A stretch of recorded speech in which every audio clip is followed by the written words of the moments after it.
Hallo julle, ek dat ek weer saam met julle kan kuier. My naam is Willem. Tot aan die einde van die derde kwartaal gekom, die 15de September. Ons gaan so vir so 2 weke 'n breek vat terwyl die staatskole hier in Pretoria op 'n breek is. So ons gaan na die vakansie, die 6de Oktober gaan ons weer aangaan. Maak vandag klaar met Markus hoofstuk 2 en dan gaan ons met Markus hoofstuk 3 begin na die vakansie. Ons gaan Markus 2 se laaste gedeelte saam lees vandag en dan gaan ek vir julle kans gee om so 'n bietjie met mekaar daaroor te gesels. Wat tref jou? Wat hoor jy? Wat sien jy as jy na hierdie gedeeltes luister? Johannes se disippels en die fariseërs het gereeld gevas. Daar kom toe mense vir Jesus vra, waarom vas die disippels van Johannes en die disippels van die fariseërs gereeld, maar jou disippels vas nie?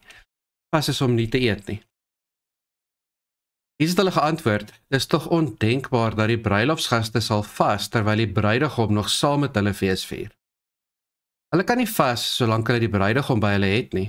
Maar daar kom 'n tyd wanneer die bruidegom van hulle af weggeneem sal word. Dan sal hulle vas. Niemand sal tog 'n ou kledingstuk met 'n stuk nuwe, ongekrimpte materiaal lap nie. Die nuwe materiaal gaan immers krimp en losskeer en 'n nog groter gat agterlaat. Net so min gooi 'n mens nuwe wyn in ou leersakke. Doen jy dit, gaan die wyn die sakke laat skeur en die wyn sowel as die sakke sal daarmee heen wees. Nee, 'n nuwe wyn hoort 'n nuwe sakke. Een Sabbatdag, terwyl Jesus deur die koringlande geloop het sy disippels so al lopende are afgepluk om te eet. Fariseërs het vir Jesus gesê, kyk wat doen hulle. Dis teen die wet om sulke werk op die Sabbat te doen. Jesus' reaksie was, het julle nooit gelees wat Dawid gedoen het toe hy in die nood verkeer het en hy en sy mense honger was nie? Hy het tydens die hoofpriesterskap van Abjatar in die huis van God gegaan en wederregtelik van die offerbrood geëet wat vir die priesters bedoel was. En hy het ook daarvan vir sy mense gegee. Toe sê hy vir hulle, die Sabbat is daar ter wille van die mens, nie die mens ter wille van die Sabbat nie.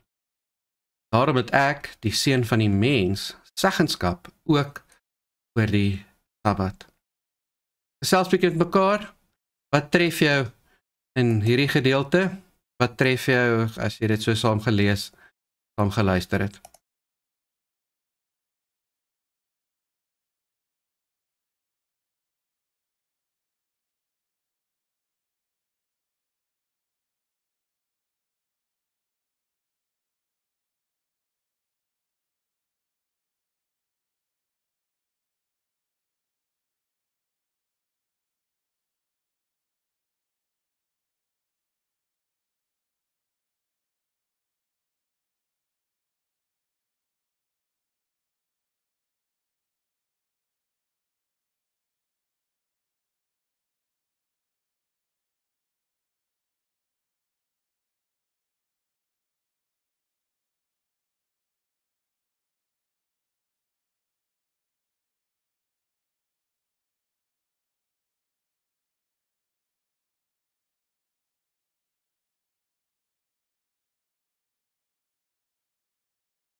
Ek wil ons 'n bietjie lekker met mekaar gesels oor hierdie aangrypende gedeelte waar Jesus praat oor vas.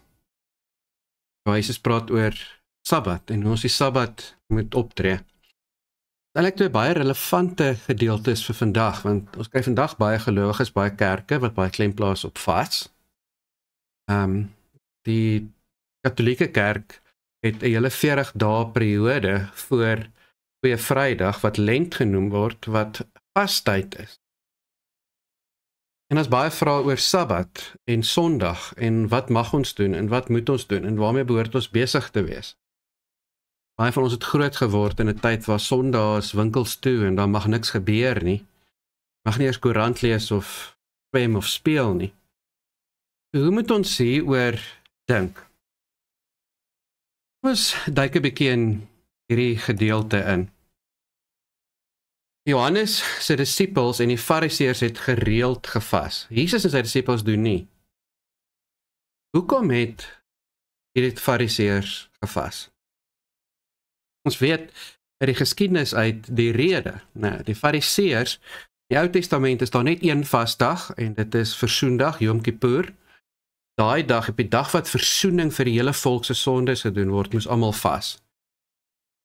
Maar die Fariseërs het gesê, nee, dis nie goed genoeg nie. Ons moet 2 keer per week vas. Ons moet meer gereeld vas, sodat God kan sien hoe jammer ons is, sodat hy gaan terugkom. So hulle het gevas vir 3 redes. Nommer 1, om te sê, ons is so jammer. Nommer 2, om te sê, Here, kom asseblief terug. Nommer 3 is om te sê, kyk hoe goed is ons. Is beter as julle, want ons vas 2 keer per week. Jesus spreek vas nogal streng aan. Op 'n ander plek skryf hy, as jy vas, moet dit nie doen dat mense dit kan sien nie. Was jou gesig, trek mooi klere aan, wees vriendelik. Niemand moet weet dat jy vas nie, want dit is 'n saak tussen jou en God. Dis eintlik vir my vreemd dat jy mense kry wat op social media bekend maak dat hulle nou in 'n tyd van vas ingaan. Die hele kerk wat in 'n tyd van vas ingaan, waar Jesus gesê het, niemand moet dit weet nie. Jesus sê, maar, wag 'n bietjie, julle vas, omdat julle wil vergifnis van sondes kry, maar ek het dit kom doen. Julle vas, omdat julle wil hê God moet terugkom, ek het teruggekom. En julle vas, omdat julle vir mense wil wys dat julle beter as hulle is. Dit moet julle nie doen nie. En daarom sê hy, die bruidegom hier is, vas jy nie. Het jy al jouself ingedink as jy na troue toe gaan, en by die onthaal instap, en daar's leë tafels, en die seremoniemeester sê, ons het besluit om by hierdie troue niks te eet of te drink nie, baie welkom by die onthaal. Kan die vreemdste ding ooit wees. Die vraag eintlik is Jesus hier of nie? Jesus hier is, as die bruidegom hier is, dan hou ons fees en nie vas nie. Jesus sê, daar kom 'n tyd wanneer die mense gaan vas, en dit was die 3 dae wat hy in die graf was, en toe het sy disippels gevas. Maar die Bybel leer ons dat Jesus is nie meer weg nie, Jesus is nou hier. Kolossense 1 sê, die hoop vir die wêreld is Christus is in julle. Jesus self sê, Matteus 28, ek is by julle tot die einde van die wêreld. Jesus hier is, dan vier ons fees.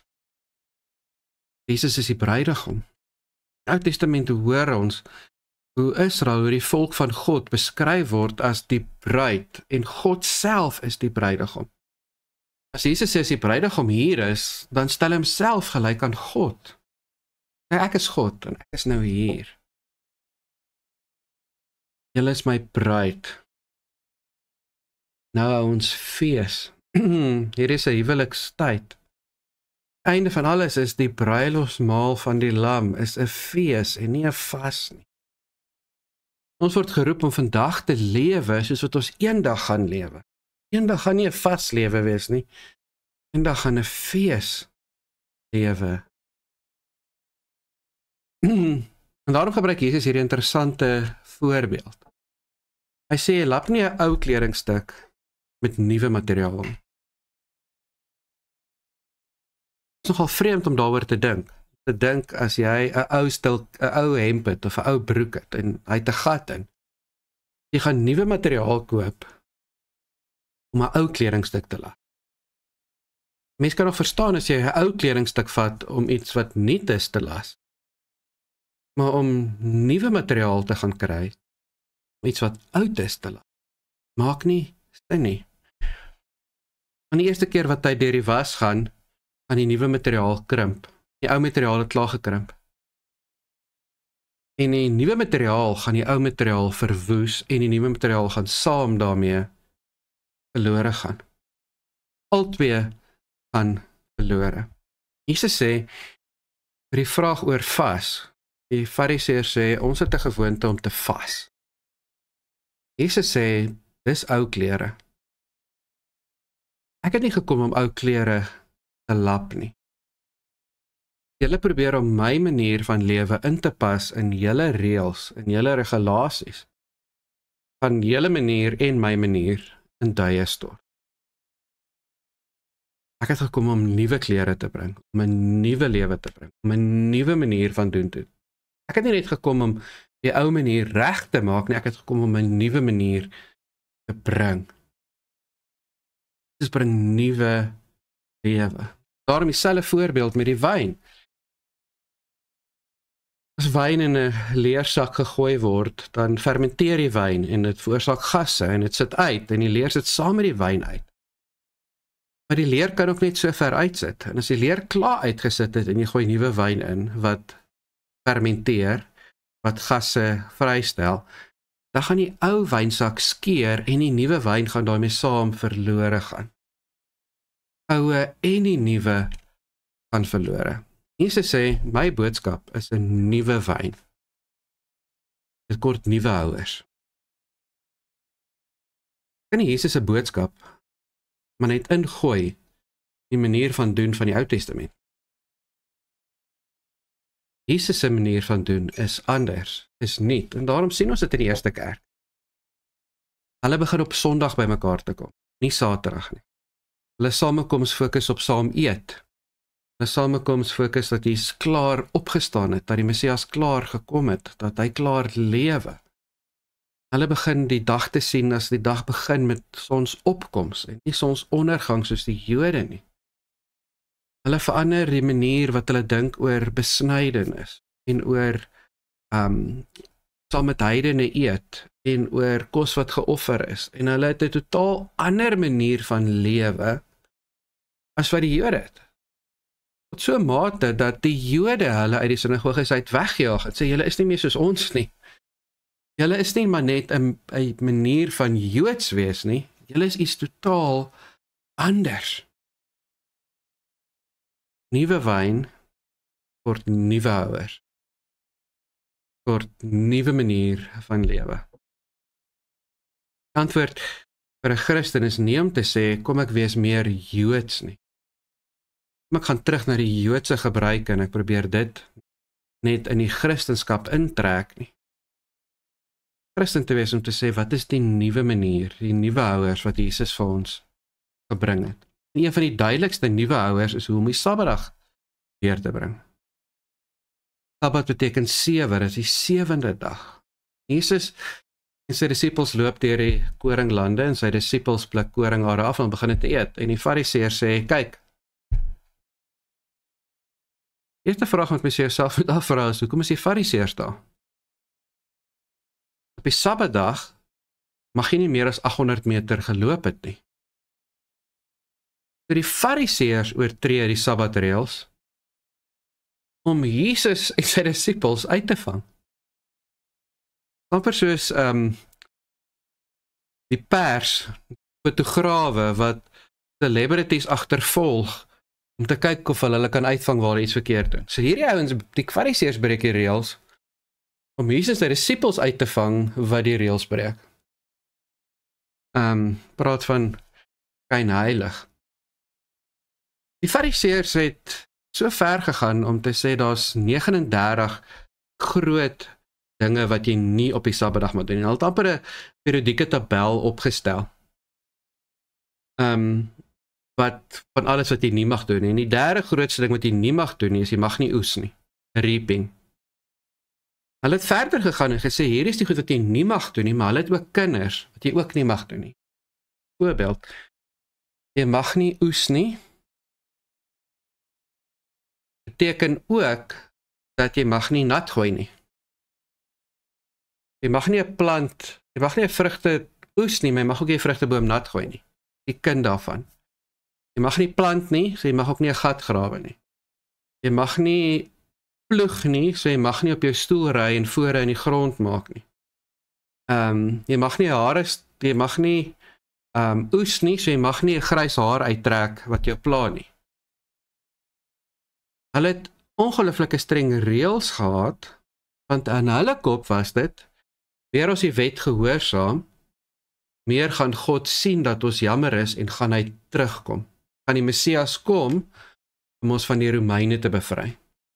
Hulle het in hulle kop 'n prentjie gehad dat wat uit Daniël uitkom, die seun van die mens terugkom. Hy gaan van die Romeine ontslaa raak, hy gaan God se koninkryk op aarde vestig. Sy mense gaan saam met hom oor die wêreld regeer. Dis wat Daniël 7 sê. Fariseërs het gesê, Messias gaan nou terugkom.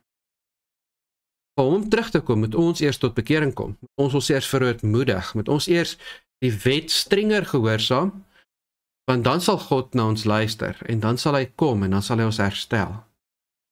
En as dit nie werk nie, gaan ons meer reëls maak. Van aanhou om die reëls al hoe strenger te maak, want hoe meer ons reg lewe, hoe meer gaan God vir ons goed wees. Baie mense het vandag nog daardie siening. Dit is 'n tipiese Joodse manier van lewe. Hoe beter ek lewe, hoe meer gaan God vir my goed wees. Jesus sê nee, dis nie hoe dit werk nie. Nie oor reëls, dit gaan oor verhouding. Hier kan julle die reëls sien. Nee, jy mag nie as daar paring deur mekaar is, mag jy dit nie uit mekaar uithaal nie. Jy mag nie 2 letters neerskryf nie. So jy mag nie meer as 2 letters, jy mag nie N-E-E skryf nie, jy mag nie nee skryf nie. Jy mag nie 2 letters uitvee nie. Jy mag nie 'n vuur wat besig is om dood te gaan, houtjies opgooi nie. Om hom weer die gang te kry. En daarmee saam het dan gegaan en gesê, die kind daarvan is, dat as jy olielamp begin flou brand, mag jy nie olie ingooi nie, want dit is ook om 'n vuur aan te stoot. Nee, jy mag nie 'n vlam doodmaak nie. So as daar iewers 'n vuur in jou huis uitbreek, mag jy nie vuur blus nie. Jy mag nie 2 steke naaldwerk doen nie. Jy mag nie weef nie. Jy mag niks kleur nie. Jy mag nie was nie. Jy mag niks bou nie. Jesus sê, nee. Dawid. Julle beroem julleself op julle kinders van Dawid is. Dawid het in die tempel ingegaan en die brood wat vir die priesters veronderstel was geëet. Dawid het een van die grootste reëls oortree en hy is nie daarvoor gestraf nie. Want dit is nie 'n goddelike reël nie. Mense belangriker, julle reëls. Jesus gaan verder en hy sê, ek seggenskap, ek is God, ek is die seun van die mens, ek is die Messias. Ek het nie gekom om met julle die reëls gehoorsaam nie. Ek het nie gekom om self die reëls te gehoorsaam nie. Ek het gekom vir mense. En om van die ou wynsakke ontslae te raak, en om van die ou klere ontslae te raak, en om van al die reëls wat julle gemaak het, ontslae te raak. Ek is in beheer van die Sabbat. Sabbat is daar vir mense om te rus. God het nie nodig jy vir hom vertel hoe wonderryk hy is nie. Dit is nie die doel van Sabbat nie. God het nie nodig dat jy eendag net lofliedere sing en bid nie. Hy het nie dit nodig nie. Dis nie die doel van die Sabbat nie. Dis soms omdat jy dit nodig het. Dat jy nie 7 dae van die week kan werk. omdat jy nie daartoe in staat is. En daarom het God die voorbeeld gestel, deur op die 7de dag te rus. Maar rus beteken dat God in sy tempel ingaan. Rus beteken nie dat God nie besig is nie. Rus beteken dat God in sy tempel, wat die aarde is, besig is.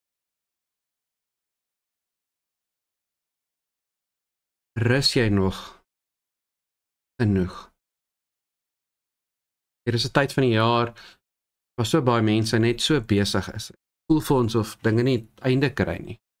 En of er nog so baie is om te doen. En jy is amper bang om te hoor dat dit oor 3 maande Kersfees is. Want daar's nog so baie wat ek moet doen.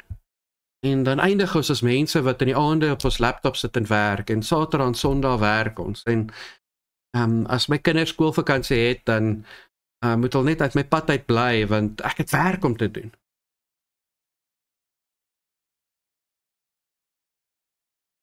God sê, kan nie dit doen nie, jy moet rus. Interessant dat as God sê, jy moenie moord pleeg nie, dan luister ons. Maar as God sê, jy moet rus, dan sê ons, nee, dis nie 'n gebod nie. Daai kan ek maar ignoreer.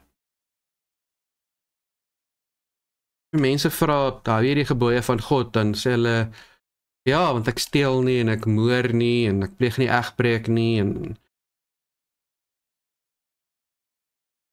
niemand sê ja, want ek rus. Ek rus genoeg, ek rus elke dag, ek rus elke week. Asof daai gebod maak nie vir ons saak nie. Hoe mag ons maar oortree, né, want dis maar hoe dit is, of dis wat my baas wil hê, of dis maar die wêreld waarin ons lewe. Ons lewe nou maar in 'n wêreld waar die 24/7 besig is, so dan hoef ek nie God se wette gehoorsaam nie oor die manier wat die wêreld vir my sê. As jy okay is om dit te doen, is jy okay dat jou kinders dit vir jou sê? Okay dat jou kinders vir jou sê, ons lewe nou maar in 'n wêreld waar mense net saam bly en niemand trou nie, so ek ignoreer God se wet. Is jy okay daarmee jou kinders vir jou sê, ons lewe nou maar in 'n wêreld waar ons mekaar doodmaak, so ek gaan nou maar mense doodmaak. Jy vir jou kind sê, jy mag nie dit doen nie want dit is verkeerd. Kan jy dit vir jou kind sê? Jy weet, God sê, jy moet rus, dis 'n gebod. Jy doen dit nie. Ek en jy het die reg op enigiemand vir enigiets mee te praat. Ek en jy kies. Sê, ek maak nie saak wat God vir my sê nie. Ek gaan nie rus nie.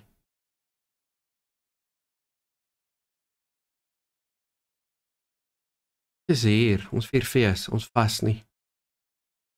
Bring 'n nuwe boodskap wat 'n nuwe houer soek, wat anders leef.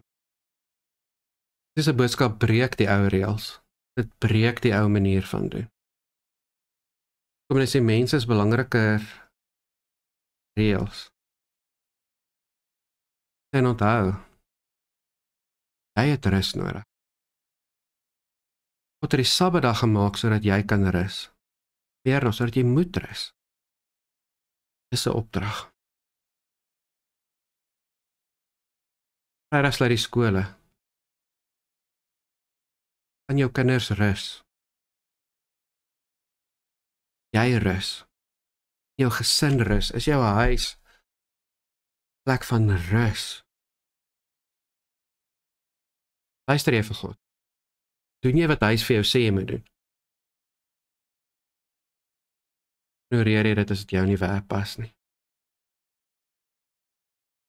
Ek en jy leefstyl wat sê, nie om wat God vir my sê ek moet doen nie. Ek doen wat vir my die beste is. Ek doen wat my werk vir my sê ek moet doen. Ek doen wat wêreld vir my sê.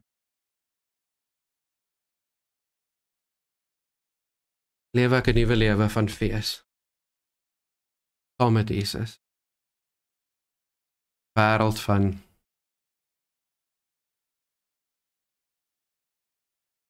en ek en jy vandag begin met 'n nuwe lewe. 'n Nuwe houer. Ou boek toemaak. 'n Nuwe boek begin lewe. Selfs begin met mekaar.